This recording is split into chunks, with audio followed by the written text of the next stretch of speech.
morning. Today is a special day, and it's not special because of it being the last day of school. My daughter is going to be in the 4th grade. Today was the last day of 3rd. But I'm out here recording something because I talk a lot about being different and brave. I talk a lot about choosing to talk about hard things. If anybody's watched these, they know. So there's no way I could stay silent today. I can't. See, I kept my daughter home because I had to ensure her safety.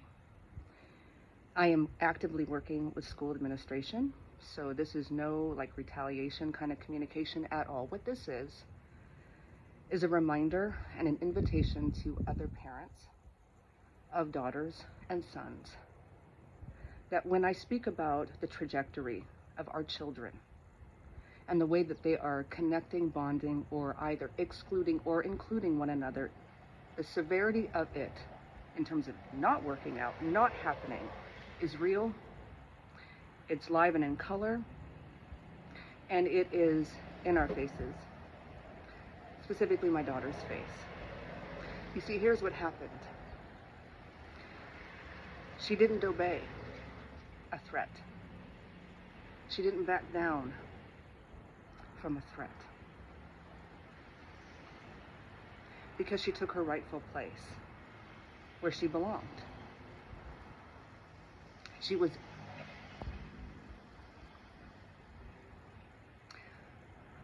The answer was received, and in turn, within seconds, she was struck hard in the face.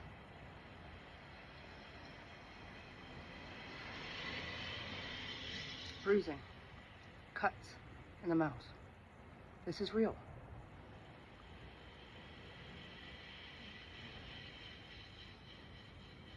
So in order to take that shock, that frustration, that anger, that culmination of issues already attempting to be addressed for months, I transmuted it into energy that would be productive, focused, and safe, not only for my daughter, but recommendations to include other children who are either predators, targets, or both.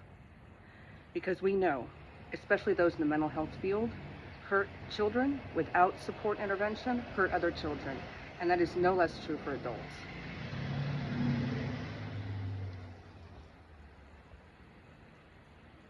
Yeah, I'm angry, sure. She's collateral damage insofar that she can't enjoy the last day of school. I won't let her, but, I feel angry about this boy who is probably reenacting what he sees. I mean, come on. I'm not just upset because it's my daughter, but I am upset because it's my daughter. But this is a big, big, big issue.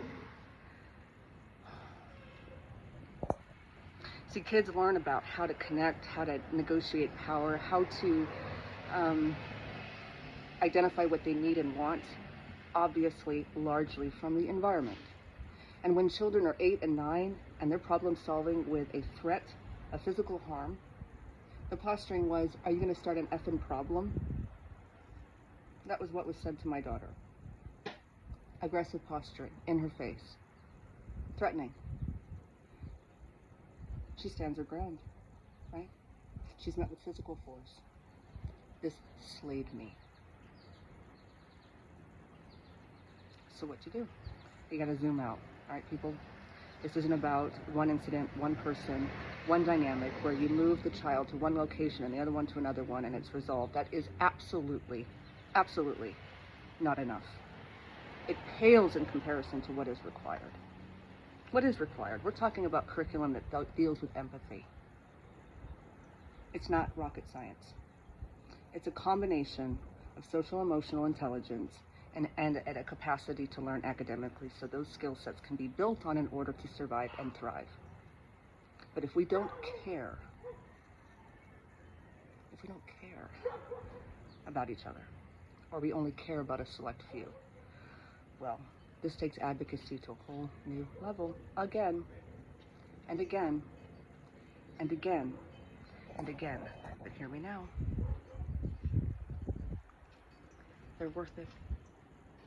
Our boys are worth teaching how to ask for what they need, how to express their wants, and to not have to use force.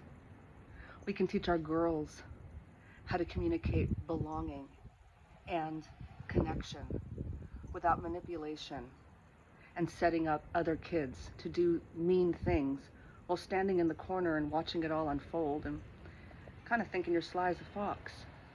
You see, those foundations are sowed now, right now. And I have to lean into the privilege, because that's a reframe, of not immediately removing my daughter. Oh, there are mechanisms in place that I'm considering on all fronts regarding her safety. Please do not misunderstand me. But I also represent lots and lots and lots of family systems where they are in school settings and they can't just choose. And I don't have time to go into why they get to be judged for that. They're poor. It's their fault. You know what? This is not a class issue right now. It connects to it. But what I want to speak to is the reality that when you have to be where you are, then we have to learn how to differently take on challenges and hold that tension between purposeful anger, which I have referenced over and over, into advocacy, empathy and compassion, into change.